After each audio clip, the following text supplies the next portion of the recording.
नमस्कार दोस्तों, स्वागत है हमारी YouTube चैनल राजा को गासिकोडर 1719 पर। इस अद्भुत सफर में भारत के इतिहास में एक ऐसा सम्राट हुआ जिसका नाम सुनते ही याद आती है न्याय, साहस और अद्भुत बुद्धिमत्ता। वो जिसने तलवार से नहीं बल्कि दिलों पर राज किया, वो जिसने हिंदू मुस्लिम एकता की मिसाल कायम की, वो था जलाल उद्दीन मोहम्मद अकबर, जिसे इतिहास जानता है अकबर महान के नाम से। लेकिन क्या आप जानते हैं कि अकबर की शुरुआत कितनी संघर्षमय थी? कैसे एक निर्वासित पिता के पुत्र ने बनाई दुनिया का सबसे शक्तिशाली साम्राज्य? आइए आज की इस कहानी में हम जानेंगे अकबर के जीवन का पहला अध्याय, जन्म से लेकर पानीपत के दूसरे युद्ध तक की अद्भुत यात्रा। अकबर का जन्म 15 अक्टूबर 1542 को सिंध के अमरकोट नामक छोटे से किले में हुआ। उसके पिता थे हुमायूं और माता हमिदा बानो बेगम। हुमायूं उस समय दिल्ली के सिंहासन से निर्वासित था।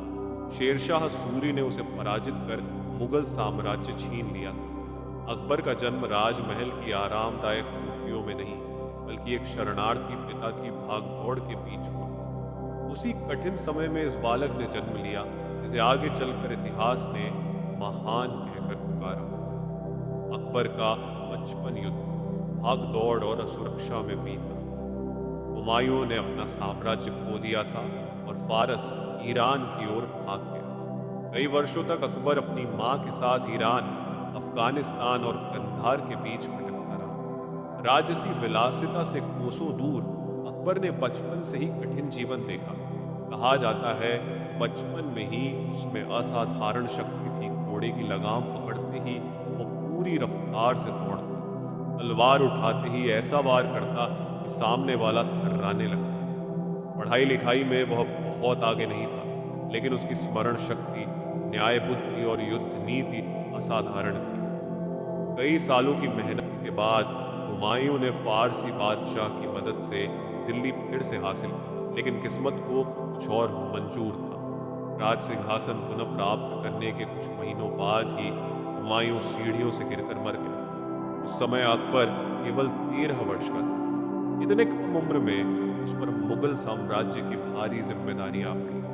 मगर उस कठिन घड़ी में उसके साथ थे बैरम खान, जो हुमायूं के सबसे वफादार सेनापति और सलाहकार थे।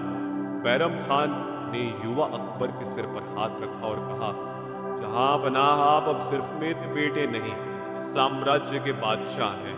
1556 में अकबर की राजतिलक समारोह हुआ, लेकिन यह गद्दी अभी सुरक्षित नहीं थी।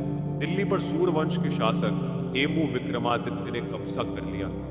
वो एक वीर योद्धा था जिसने अफगानों और मुगलों दोनों को हराया था। उस समय अकबर मात्र 13 वर्ष का बच्चा था और बैरम खान ने कहा, यह समय है जब एक बच्चे को सम्राट बनना होगा। 13 नवंबर 1556 इतिहास के पन्नों पर लिखा गया वो दिन, जब मुगलों और हेमू की सेनाओं के बीच पानीपत का दूसरा युद्ध लड़ा गया। हेमू अपनी 50,000 सैनिकों की विशाल सेना लेकर मैदान में उतरा और अकबर की ओर से सेनापति बैरम खान ने युद्ध का संचालन किया। युद्ध भयंकर था। तोपों की गड़गड़ाहट, तलवारों की टकराहट और मैदान में उड़ती धूल, लेकिन किस्मत ने अकबर का साथ दिया। युद्ध के दौरान हेमू की आंख में तीर लगा और वह गिर पड़ा। उसकी सेना बिखर गई और विजय मिली अकबर को। यही वो दिन था जब 13 साल का यह किशोर इतिहास में साम्राज्य का स्वामी बन गया।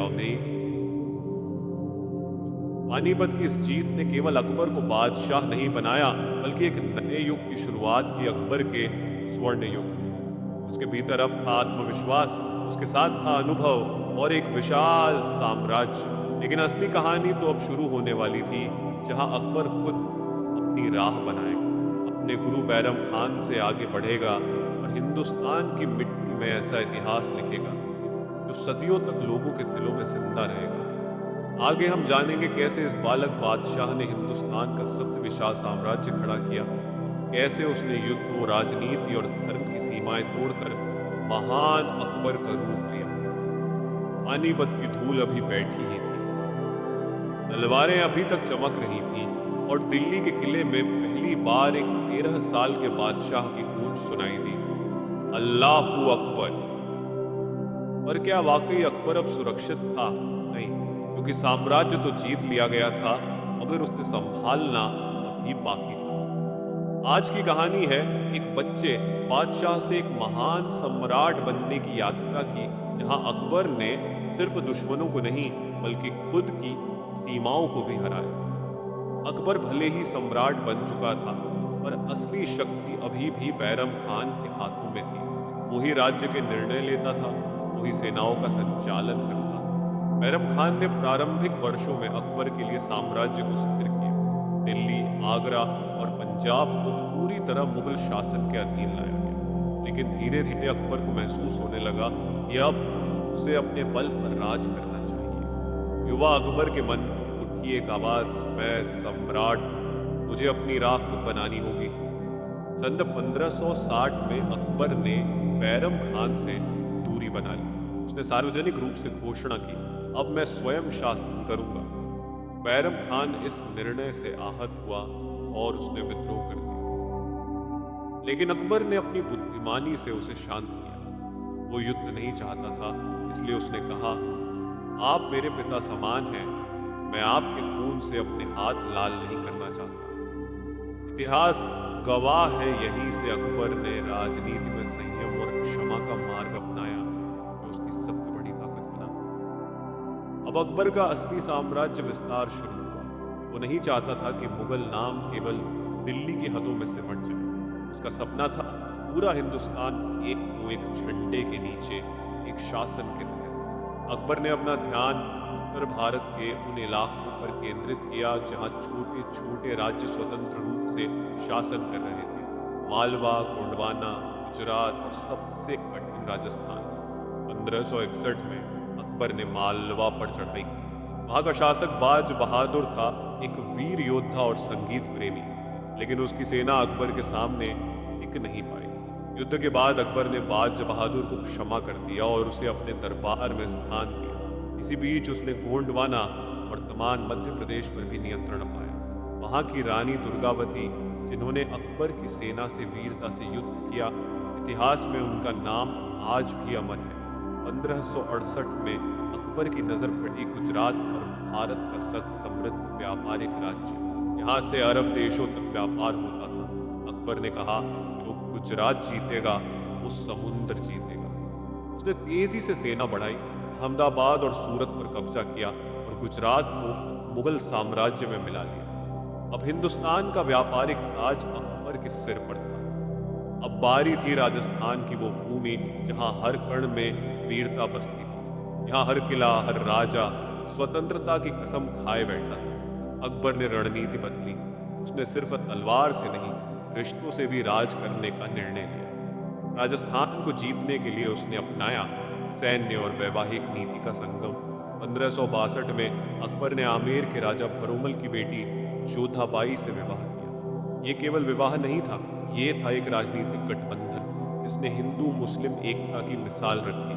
अकबर ने विवाह के बाद एक अभूतपूर्व निर्णय लिया। उसने जोधाबाई को पूरा सम्मान दिया और कभी उस पर अपने धर्म को थोपने की कोशिश नहीं की, बल्कि उसके कहने पर ही उसने हिंदुओं पर लगाया गया जजिया कर समाप्त कर दिया। यह वही क्षण था जब अकबर 1568 में अकबर ने चित्तौड़गढ़ की ओर रुख किया। राजस्थान का यह किला मान, शौर्य और स्वतंत्रता का प्रतीक था। यहाँ के राजा थे राणा उदय सिंह और युद्ध की कमान संभाली थी जयमल और पत्ता जैसे वीरों ने। 3 महीनों तक चला यह युद्ध। तोपों की आग, दीवारों गिराकर अकबर ने हर संभव प्रयास किया और आखिरकार किला जीत लिया। किंतु उस दिन हजारों राजपूत महिलाओं ने जौहर किया मौत को चुना और समर्पण नहीं। अकबर ने जब यह दृश्य देखा, उसकी आंखों में आंसू आ गए। वो बोला, ऐसी वीरता हिंदुस्तान की मिट्टी में ही संभव है। चित्तौड़ के बाद अकबर ने रणथंभौर और जोधपुर पर भी अधिकार किया, परंतु उसने इन विजयों के बाद प्रतिशोध नहीं लिया, बल्कि हर पराजित राजा को सम्मान और सुरक्षा दी। अकबर की यही नीति, जीत के बाद सम्मान, उसे एक विजेता से महान शासक बनाती है। राजस्थान की इन विजयों के बाद पूरा उत्तर भारत अकबर के अधीन आ चुका था। लेकिन अकबर का असली लक्ष्य अभी बाकी था। वो चाहता था एक ऐसा भारत जहां धर्म नहीं, इंसानियत सर्वोपरि हो। इस अर्थ यहीं जहां अकबर ने तलवार से जीत पाई और अब वो दिलों की जीत की ओर बढ़ रहा था। अकबर अब केवल एक बादशाह नहीं था, वो एक विचार बन चुका था, शक्ति और सहिष्णुता का संगम। हम आगे जानेंगे कैसे इस महान सम्राट ने धर्म, राजनीति और संस्कृति की सीमाएं मिटाकर एक नया मार्ग बनाया, दीन इलाही का जन्म और अकबर की धार्मिक नीतियों की कहानी। कभी सोचा है एक बादशाह जिसके पास ताकत है, सेना है, धन है, फिर भी वो मंदिरों और मस्जिदों के बीच शांति की तलाश में निकल पड़े?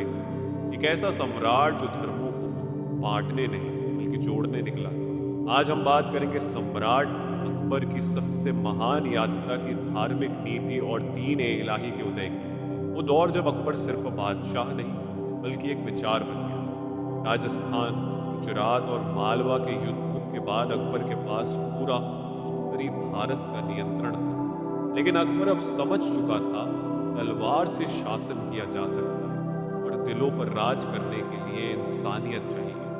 वो अपने किले की बालकनी से देखता था हिंदू, मुसलमान, सिख, जैन, पारसी सब अलग अलग पूजा करते हैं और सब एक ही ईश्वर को पुकारते थे। अकबर के मन में सवाल उठा, क्या भगवान अलग अलग धर्मों में बंटता है या फिर हम ही उसे बांटते हैं?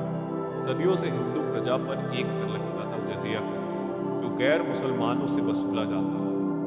अकबर ने इस अन्याय को समाप्त कर दिया। वो बोला, जो इंसान मेरी प्रजा है उसका धर्म नहीं, उसका कर्म मायने रखता है।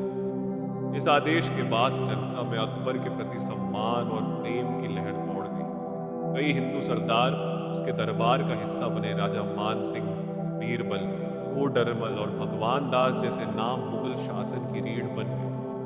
सन 1575 अकबर ने फतेहपुर सीकरी में बनाया एक अनोखा भवन, इबादत खाना यानी प्रार्थना का घर। हर शुक्रवार की रात वहां जुटते थे हिंदू पंडित, मुस्लिम उलेमा, जैन साधु, ईसाई पादरी और सूफी संत। शुरुआत में यह चर्चा धार्मिक ग्रंथों पर होती थी, पर धीरे धीरे यह जगह बन गई विचारों की प्रयोगशाला। अकबर खुद वहां बैठता था, सुनता था सबकी बातें और कहता, सत्य किसी एक किताब में नहीं, वो हर दिल में लिखा हुआ है। मुगल दरबार के कई रूढ़िवादी उलेमा अकबर के इस खुले विचारों से नाराज हो गए। उन्हें लगता था कि अकबर इस्लाम से दूर जा रहा है। लेकिन अकबर ने कहा, धर्म एक नदी की तरह है, कभी कभी उसे नया मोड़ देना पड़ता है ताकि वो बहती रहे। वो अब इस्लाम के पीछे जाकर मानवता को धर्म का सबसे बड़ा रूप मानने लगा था। सन 1582 अकबर ने एक नया विचार प्रस्तुत किया, दीन ए इलाही यानी ईश्वर का धर्म। ये कोई नया मजहब नहीं था बल्कि सब धर्मों की अच्छाइयों का मेल था। इसमें हिंदू धर्म की सहिष्णुता, इस्लाम की ईमानदारी, ईसाई धर्म की करुणा और जैन धर्म की अहिंसा सिद्धांत सबका संगम था। अकबर ने कहा, धर्म ईश्वर की राह दिखाता है और हर राह उसी तक पहुंचती है। अकबर ने किसी पर इस धर्म को थोपने की कोशिश नहीं की। वो केवल चाहता था कि लोग सत्य और प्रेम के मार्ग पर चलें। दीन इलाही में कुछ खास सिद्धांत थे। एक, ईश्वर में विश्वास, सभी धर्मों का सम्मान, जीव हत्या का विरोध, ईमानदारी और सत्य पर अडिग रहना, लालच, झूठ और घृणा से दूर रहना।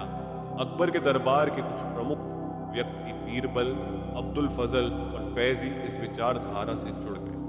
कुछ लोग अकबर की इस नीति को धार्मिक उलझन कहने लगे, कुछ ने उसे मानवता का युग कहा। लेकिन अकबर ने कभी आलोचना की परवाह नहीं की। वो बोला, अगर मेरे इरादे सच्चे हैं तो समय खुद मेरे न्याय को सिद्ध करेगा। उसका उद्देश्य धर्म बदलना नहीं बल्कि धर्म के नाम पर होने वाले विभाजन को खत्म करना था। अकबर अक्सर ख्वाजा मोइनुद्दीन चिश्ती की दरगाह अजमेर जाता था। वहां घंटों ध्यान में बैठता और कहता, यहाँ मैं बादशाह नहीं, सिर्फ एक इंसान हूं। उसके जीवन में सूफीवाद ने गहरी छाप छोड़ी। वो मानने लगा कि ईश्वर के करीब वही है जो दूसरों को दुखी नहीं करता। अकबर ने अपने शासन को धर्म से ऊपर उठाया। उसके दरबार में हर धर्म, हर जाति के लोग समान थे। उसने मंदिरों, गुरुद्वारों और मस्जिदों के निर्माण में मदद की। उसके शासन में धार्मिक सहिष्णुता एक नीति नहीं बल्कि एक भावना बन गई। इसी कारण उसे इतिहास ने नाम दिया अकबर महान। अकबर के दीन इलाही को बहुत कम लोगों ने अपनाया, लेकिन उसके विचार अमर हो गए, क्योंकि उसने दुनिया को यह सिखाया सच्चा धर्म इंसानियत है। अकबर के शब्दों में, अगर किसी के पास सत्य है तो मैं उसे अपनाने से नहीं डरता, क्योंकि सत्य ही मेरा धर्म है। अकबर का यह अध्याय था एक सम्राट से एक संत बनने की यात्रा। आगे हम जानेंगे कैसे अकबर ने अपने शासन तंत्र को इतना सशक्त बनाया कि मुगल साम्राज्य सदियों तक कायम रहा। इतिहास के पन्ने सिर्फ तलवारों और युद्धों से नहीं लिखे जाते, कभी कभी वो कलम, कानून और न्याय से भी अमर हो जाते हैं। आज हम बात करेंगे उस सम्राट की जिसने एक बिखरे हुए साम्राज्य को नियम, अनुशासन और नीति से बांध दिया। वो था सम्राट अकबर, जिसने सिर्फ राज किया नहीं बल्कि शासन करना सिखाया। यह है कहानी उस व्यवस्था की जिसने मुगल साम्राज्य को सबसे मजबूत साम्राज्य बना दिया, अकबर की प्रशासनिक प्रणाली। पानीपत से लेकर राजस्थान तक की विजयों के बाद अकबर के पास अब विशाल साम्राज्य था। दिल्ली, आगरा, गुजरात, राजस्थान, बंगाल, पंजाब, हर दिशा में फैला हुआ उसका राज्य। लेकिन इतनी बड़ी जमीन पर शासन करने के लिए जरूरी था एक व्यवस्थित प्रशासन। अकबर जानता था राजा का असली धर्म न्याय है, इसलिए उसने अपने शासन की नींव रखी न्याय, समानता और पारदर्शिता पर। अकबर का दरबार सिर्फ शक्ति का नहीं, बुद्धि का प्रतीक था। यहाँ धर्म, जाति या भाषा से ऊपर उठकर हर योग्य व्यक्ति को सम्मान मिलता था। उसका दरबार दिन में 2 बार लगता था, सुबह दीवाने आम में जनता से मिलना और दोपहर में दीवाने खास में अपने मंत्रियों से विचार विमर्श करना। अकबर खुद हर निर्णय पर हस्ताक्षर करता, क्योंकि वो मानता था बादशाह का कर्तव्य केवल हुक्म देना नहीं, बल्कि हर हुक्म को समझना भी है। अकबर ने अपने शासन में एक अनोखी व्यवस्था लागू की, मनसबदारी प्रणाली। मनसब का अर्थ होता है पद या रैंक। हर अधिकारी को एक मनसब दिया जाता था, जिससे उसकी शक्ति, वेतन और जिम्मेदारी तय होती थी। ये मनसबदार प्रशासन, सेना और दरबार तीनों के बीच संतुलन बनाए रखते थे। इससे भ्रष्टाचार कम हुआ और सेना अनुशासित रही। सबसे बड़ा मनसबदार खुद अकबर था, क्योंकि वह मानता था कि राजा भी राज्य का सेवक है। इतने विशाल साम्राज्य को संभालना आसान नहीं था, इसलिए अकबर ने अपने राज्य को 15 सूबों में बांटा। हर सूबे के प्रमुख को कहा जाता था सूबेदार। सूबेदार का काम था कानून व्यवस्था बनाए रखना, कर संग्रह करवाना और जनता की समस्याएं सुलझाना। इसके साथ साथ हर सूबे में होते थे दीवान, राजस्व अधिकारी, कोतवाल, सुरक्षा अधिकारी और काजी, न्यायाधीश। इस तरह अकबर का शासन न केवल सशक्त बल्कि सुव्यवस्थित बन गया। अकबर के शासन की सबसे बड़ी उपलब्धि थी उसकी राजस्व नीति। इस नीति के निर्माता थे राजा टोडरमल, जो अकबर के नवरत्नों में से एक थे। उन्होंने जमीन को नापने के लिए इलाही गज नामक एक मानक इकाई तय की और हर खेत की उत्पादकता के आधार पर कर निर्धारित किया। यह प्रणाली इतनी सटीक थी कि आगे चलकर अंग्रेजों ने भी इसे अपनाया। अकबर कहता था, अगर जनता खुश है तो खजाना अपने आप भर जाएगा। अकबर की सेना अनुशासन और नीति की मिसाल थी। हर सैनिक को एक निश्चित वेतन और पहचान दी गई। अकबर ने सेना को 4 भागों में बांटा: पैदल सेना, घुड़सवार, हाथी दल और तोपखाना। उसके पास उस समय की दुनिया की सबसे आधुनिक तोपें थीं और उसकी रणनीतियां इतनी अनोखी कि कई बार दुश्मन उसके कदमों की भविष्यवाणी नहीं कर पाते थे। अकबर खुद युद्ध में हिस्सा लेता था। वो कहता था, जो अपने सैनिकों को भेजे वो शासक है, और जो खुद लड़े वो सम्राट है। अकबर ने न्याय व्यवस्था को धर्म से ऊपर रखा। उसके दरबार में हर धर्म के लोगों को एक समान न्याय मिलता था। उसने कहा, न्याय में बादशाह और भिखारी में कोई भेद नहीं। वह अक्सर डिस्गाइज्ड होकर रात में जनता के बीच जाता था, ताकि जान सके कि प्रशासन सही काम कर रहा है या नहीं। कई बार वह खुद विवादों को सुनता और अपनी दया से फैसले करता था। इतने बड़े साम्राज्य को जोड़ने के लिए अकबर ने एक मजबूत संचार व्यवस्था बनाई। हर सूबे परगने और शहर को जोड़ने के लिए डाक चौकियां और घुड़सवार संदेशवाहक नियुक्त किए गए। इससे खबरें तेजी से पहुंचने लगीं और शासन अधिक प्रभावी बना। आज की आधुनिक डाक व्यवस्था की नींव भी उसी युग में रखी गई थी। अकबर का दरबार इतिहास में प्रसिद्ध था उसके नवरत्न बीरबल, बुद्धिमत्ता और हास्य के प्रतीक टोडरमल, राजस्व नीति के निर्माता अबुल फजल आईने अकबरी के लेखक, फैजी महान कवि और विद्वान, राजा मान सिंह वीर योद्धा, अब्दुल रहमान खान एक खाना कवि और सेनापति, मुल्ला दो प्याजा हाजिर जवाब सलाहकार, तानसेन संगीत सम्राट, हकीम हुमाम चिकित्सक और विद्वान, इनके ज्ञान और कौशल से ही अकबर का शासन एक आदर्श प्रशासन बना। अकबर का शासन धर्म, जाति और सत्ता से ऊपर था। वो मानता था कि राजा वही महान है जो अपने लोगों के लिए पिता समान है। उसकी प्रशासनिक व्यवस्था इतनी संगठित थी कि आने वाले 100 वर्षों तक मुगल साम्राज्य अडिग रहा और यही कारण है कि इतिहास अकबर को सिर्फ विजेता नहीं बल्कि एक कुशल प्रशासक के रूप में याद करता है। अकबर ने जो प्रणाली बनाई वो सिर्फ शासन का मॉडल नहीं थी, वो एक दृष्टिकोण था। उसके राज्य में हर प्रजा सुरक्षित थी, हर धर्म को समान सम्मान मिला और हर नागरिक को यह एहसास था कि उनका बादशाह महान सिर्फ नाम से नहीं बल्कि कर्म से भी है। आगे हम जानेंगे अकबर के स्वर्ण युग का दूसरा चेहरा कला, संस्कृति और स्थापत्य का युग, जहां अकबर केवल एक शासक नहीं बल्कि एक कला प्रेमी और संस्कृति प्रिय सम्राट बन गया। कहते हैं कि किसी भी राजा की महानता सिर्फ उसके युद्धों से नहीं बल्कि उसकी संस्कृति और कला से आंकी जाती है। जिस सम्राट ने खून से साम्राज्य बसाया और आत्मा से सभ्यता को गढ़ा वो था अकबर महान। आज हम उस युग की ओर चलते हैं जहां तलवारों की जगह कलम ने शासन किया, जहां किले पत्थरों से नहीं विचारों से बने और जहां एक मुसलमान बादशाह ने हिंदू परंपरा, फारसी कला और भारतीय संस्कृति का संगम रचा। अकबर सिर्फ एक योद्धा नहीं था, वो एक दार्शनिक शासक था। उसने महसूस किया अगर साम्राज्य को स्थायी बनाना है तो दिलों को जीतना होगा। इसलिए उसने संस्कृति, कला, संगीत और स्थापत्य को अपनी सत्ता का सबसे बड़ा आधार बनाया। अकबर ने कहा था धर्म का सच्चा उद्देश्य इंसानियत है। यही विचार आगे चलकर उसकी कला नीति की आत्मा बना। साल 1571 अकबर ने अपनी नई राजधानी बसाई, फतेहपुर सीकरी। ये शहर सिर्फ पत्थरों का नहीं था बल्कि विचारों, स्थापत्य और विश्वासों का संगम था। यहाँ हिंदू, मुस्लिम, जैन और फारसी स्थापत्य शैलियों का अद्भुत मिश्रण दिखाई देता है। बुलंद दरवाजा, दीवाने खास, पंचमहल और जोधाबाई का महल, हर इमारत एक कहानी कहती है। बुलंद दरवाजा जो विजय के प्रतीक के रूप में बनाया गया, आज भी अकबर की शौर्य और कला दोनों की निशानी है। अकबर ने यहाँ स्थापत्य में पहली बार लाल बलुआ पत्थर का प्रयोग किया जो आगे चलकर मुगल वास्तुकला की पहचान बन गई। अकबर की विशेषता ये थी कि वह कला में किसी धर्म की सीमा नहीं मानता था। उसने हिंदू मंदिरों के स्थापत्य को भी अपने किलों में जगह दी और साथ ही फारसी नक्काशी और जालियों को भी अपनाया।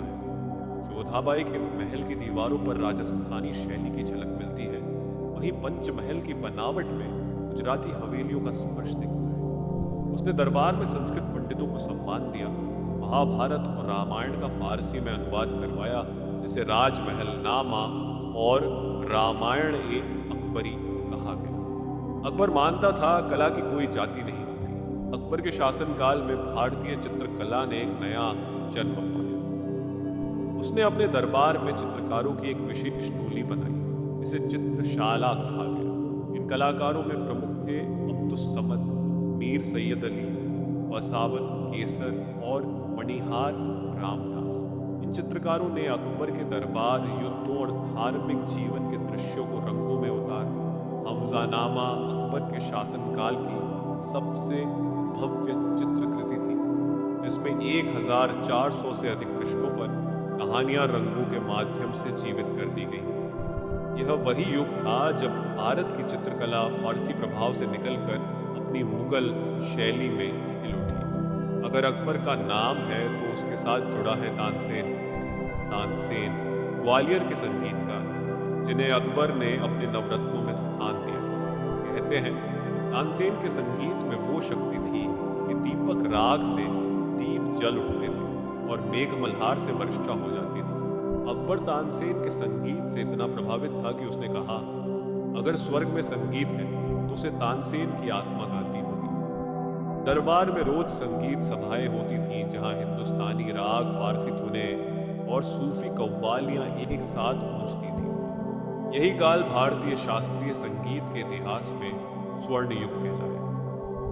अकबर को ज्ञान से गहरा प्रेम था। वह अक्सर कहा करता था, एक किताब 100 सैनिकों से अधिक ताकतवर होती है। उसने हर भाषा के विद्वानों को दरबार में आमंत्रित किया। अबुल फजल ने लिखा आईने अकबरी और अकबरनामा, जो आज भी अकबर के युग का सबसे विश्वसनीय ऐतिहासिक ग्रंथ माना जाता है। कवि फैजी ने फारसी में कविताएं लिखी तो बीरबल ने हास्य और नीति का साहित्य रचा। अकबर के आदेश पर संस्कृत, अरबी और फारसी ग्रंथों का एक दूसरे की भाषाओं में अनुवाद करवाया गया। उसका दरबार ज्ञान का महासागर था।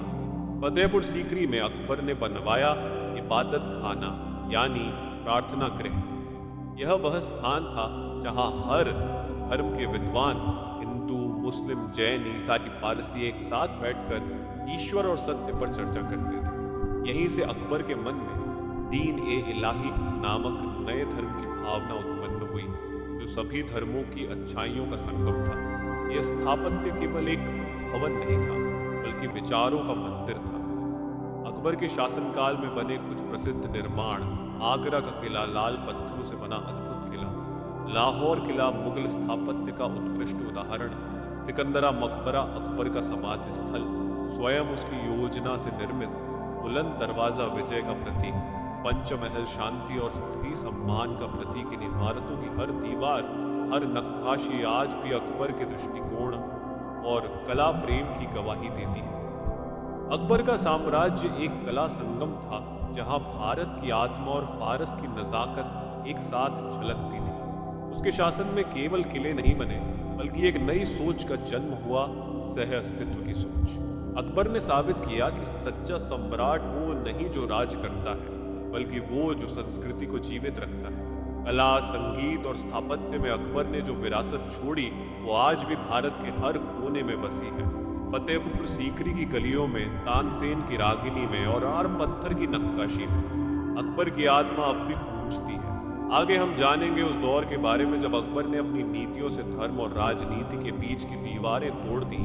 एक सम्राट जो मुसलमान होते हुए मंदिरों में झुका, जो कुरान की आयतें सुनकर गीता का अर्थ समझता था, जो समझ गया था कि ईश्वर एक है, बस उसके मार्ग अनेक है, वो था अकबर महान। आज की इस कड़ी में हम जानेंगे अकबर के जीवन का सबसे गहरा और रहस्यमय अध्याय, दीन ए इलाही, वो धर्म जो न किसी मस्जिद में जन्मा, न किसी मंदिर में, बल्कि एक शासक के हृदय में। जब अकबर सत्ता में आया तो उसकी दुनिया तलवार और विजय तक सीमित थी, लेकिन वर्षों के युद्धों के बाद उसने महसूस किया कि तलवार से लोग झुक सकते हैं और दिल नहीं जीते जा सकते। वह जानना चाहता था क्यों एक ही ईश्वर के नाम पर लोग लड़ते हैं। क्या इंसानियत धर्म से बड़ी नहीं? धीरे धीरे उसके मन में उठने लगे प्रश्न, और यही प्रश्न उसे ले गए इबादत खाना तक, जहां हर धर्म के विद्वान बैठकर सत्य की खोज करते थे। साल 1575 फतेहपुर सीकरी में अकबर ने बनवाया इबादत खाना। यह केवल एक भवन नहीं था, बल्कि विचारों की प्रयोगशाला थी। हर शुक्रवार को अकबर यहाँ ही हिंदू पंडितों, मुस्लिम उल्लेमाओं, जैन साधुओं, ईसाई पादरियों और पारसी विद्वानों से मिलकर धर्म, सत्य और ईश्वर पर चर्चा करता। शुरुआत में यह स्थान केवल मुसलमान विद्वानों के लिए था, पर जब अकबर ने देखा कि यहाँ बहस सत्य पर नहीं, श्रेष्ठता पर हो रही है, उसने कहा, सत्य किसी एक किताब में नहीं, बल्कि हर हृदय में बसता है। तब उसने अन्य धर्मों के लोगों को भी आमंत्रित किया, और वहीं से शुरू हुई धार्मिक एकता की क्रांति। अकबर का शासन धर्मनिरपेक्षता का सबसे पहला उदाहरण था। उसने जजिया कर, गैर मुसलमानों पर लगाया जाने वाला कर समाप्त किया, मंदिरों की सुरक्षा सुनिश्चित की और हर धर्म को समान अधिकार दिए। वह न तो मुसलमानों के खिलाफ था, न हिंदुओं के पक्ष में, वह केवल इंसानियत के पक्ष में था। उसने कहा था, जिस ईश्वर ने मुसलमान को बनाया उसी ने हिंदू को भी, तो फिर हम कौन है जो उन्हें अलग करें। उसने फिर अपने दरबार में हिंदू, मुस्लिम, सिख, जैन हर धर्म के लोगों को मंत्री बनाया। राजा टोडरमल, बीरबल, मानस सिंह, अबुल फजल, फैजी सब उसके शासन के स्तंभ थे। अकबर केवल किताबों से नहीं, अनुभवों से सीखता था। वह सूफी संतों से मिलने अजमेर शरीफ गया, जहाँ ख्वाजा मोइनुद्दीन चिश्ती की दरगाह पर उसने सिर झुकाया और मन की शांति पाई। वह हिंदू साधुओं से मिलने गया, जैन आचार्यों के उपदेश सुने, यहाँ तक कि ईसाई मिशनरियों से बाइबल की शिक्षाएं समझी। धीरे धीरे उसने महसूस किया कि हर धर्म एक ही बात कहता है, प्रेम, सत्य और क्षमा। साल 1582 में जब अकबर ने सब धर्मों का अध्ययन कर लिया, तो उसने एक नया मार्ग प्रस्तावित किया, दीन इलाही, जिसका अर्थ था ईश्वर का धर्म। यह कोई नया धर्म नहीं था, बल्कि सभी धर्मों की अच्छाइयों का संगम था।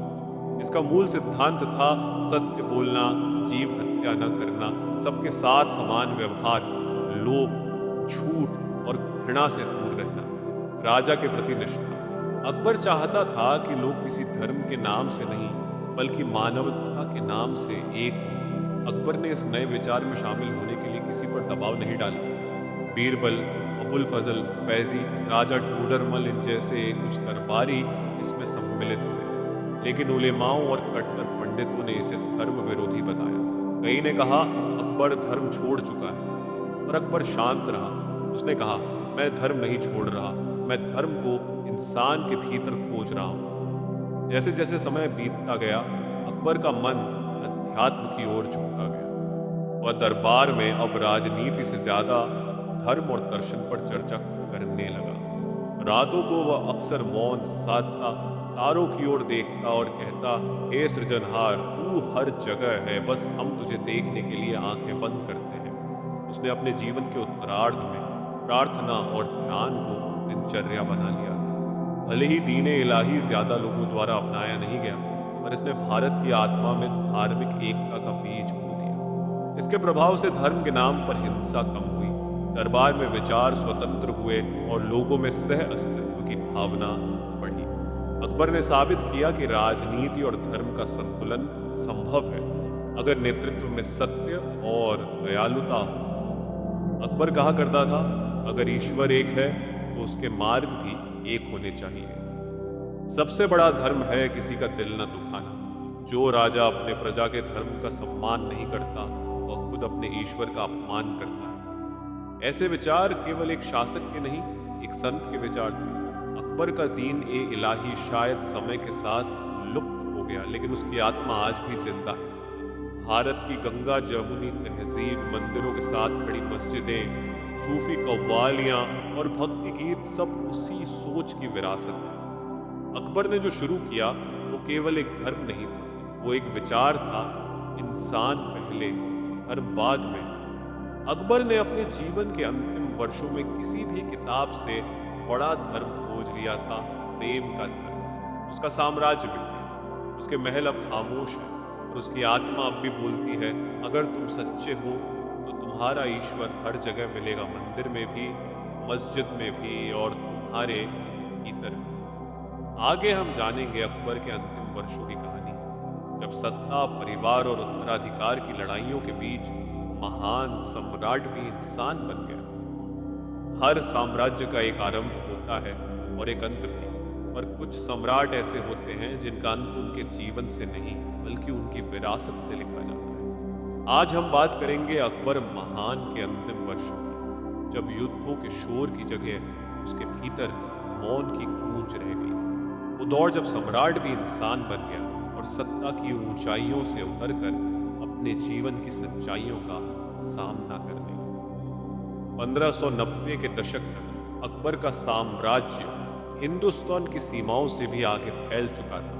उसकी शक्ति, उसका प्रशासन और उसकी नीतियां हर जगह चर्चा का विषय थी। लेकिन भीतर कहीं अकबर थक चुका था। सत्ता की ऊंचाई पर पहुंचने के बाद उसने महसूस किया कि शांति महल में नहीं, मन में होती है। अब उसे युद्ध नहीं चाहिए था, बल्कि आत्मिक सुकून की तलाश थी। वो फतेहपुर सीकरी छोड़कर आगरा लौट आया, जहां उसने अपने अंतिम वर्षों में प्रार्थना, ध्यान और आत्म मंथन का मार्ग चुना।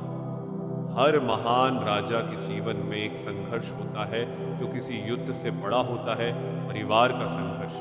अकबर का सबसे बड़ा दुख था उसका बेटा जहांगीर, सलीम। सलीम में महत्वाकांक्षा थी पर धैर्य नहीं। वो जल्दी सिंहासन चाहता था, जबकि अकबर उसे अभी तैयार नहीं मानता था। दरबार में अक्सर दोनों के बीच विवाद होते। सलीम ने एक बार विद्रोह तक कर दिया और अकबर के खिलाफ सेना खड़ी कर दी। इतिहास कहता है उस दिन अकबर ने अपने जीवन की सबसे बड़ी लड़ाई अपने ही बेटे से लड़ी। वो तलवार की नहीं, दिल की लड़ाई थी। अकबर के दो सबसे प्रिय दरबारी बीरबल और अबुल फजल उसके जीवन की आत्मा जैसे थे। बीरबल की मृत्यु युद्ध में हुई और अबुल फजल को सलीम के आदेश पर मार दिया गया। जब अकबर को यह खबर मिली, उसकी आंखों में आंसू आ गए।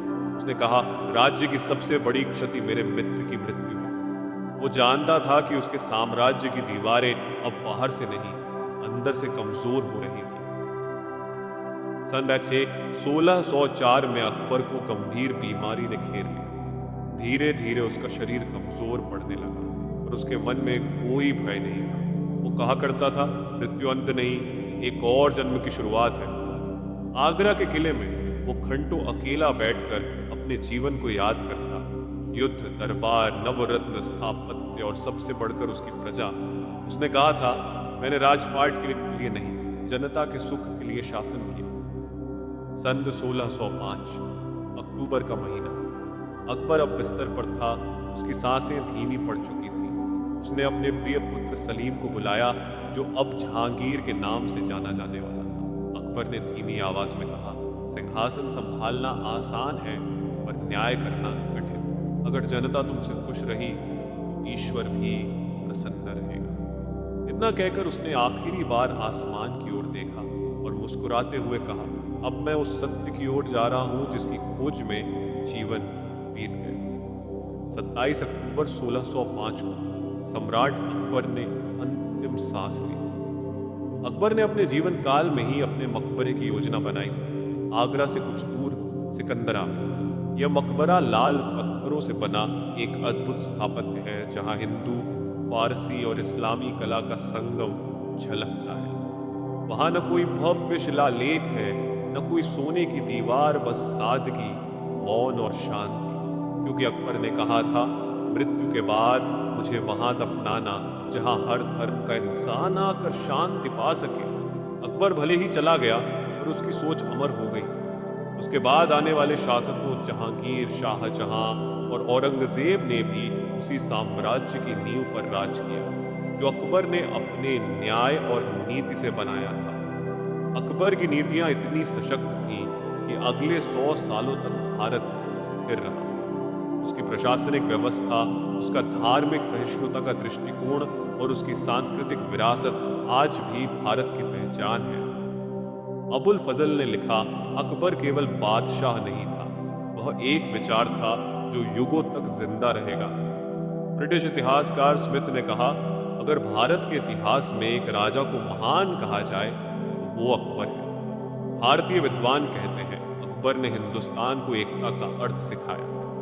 वो सिर्फ शासन नहीं करता था, वो मनुष्य के हृदय पर राज्य करता था। अकबर की सबसे बड़ी उपलब्धि ना उसकी जीतें थी, ना उसके किले, बल्कि उसका दृष्टिकोण था। उसने सिखाया कि राजा वही महान है जो अपने धर्म से पहले मानवता को रखे। उसने हर धर्म को सम्मान दिया, हर वर्ग को समान अवसर दिया और साबित किया कि भारत की असली ताकत उसकी विविधता में है।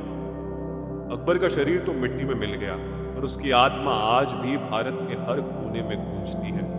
वो आज भी जिंदा है, आगरा के किलों में, फतेहपुर सीकरी की हवाओं में और उस सोच में जो कहती है सबका धर्म एक है, सबका ईश्वर एक है।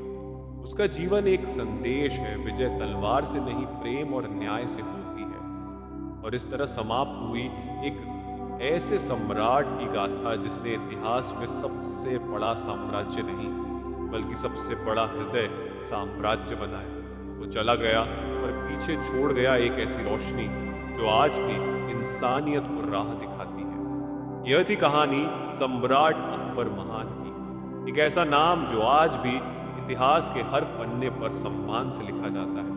अकबर के बाद मुगल साम्राज्य का भविष्य कैसा रहा? क्या जहांगीर ने अपने पिता की नीति पर चला या शुरू हुई एक नए युग की कहानी? जब एक महान सम्राट चला जाता है तो उसके जाने से केवल एक व्यक्ति नहीं, पूरा युग समाप्त होता है। अकबर के जाने के बाद हिंदुस्तान की धरती पर एक नया दौर शुरू हुआ, जहां पुत्र जहांगीर को अपने पिता की विशाल विरासत को संभालना था। पर सवाल यह था, क्या वह उस विरासत का भार उठा पाएगा? क्या अकबर की नीतियां और उसकी मानवता जहांगीर के शासन में कायम रह सकेंगी? आशा है आपको यह रहस्यमयी यात्रा पसंद आई होगी। अगर हाँ, तो वीडियो को लाइक और शेयर करें और हमारे चैनल को सब्सक्राइब करना न भूलें। फिर मिलेंगे एक और नई और रहस्यमयी कहानी के साथ। राजा गोगा सिकोतर मासाका।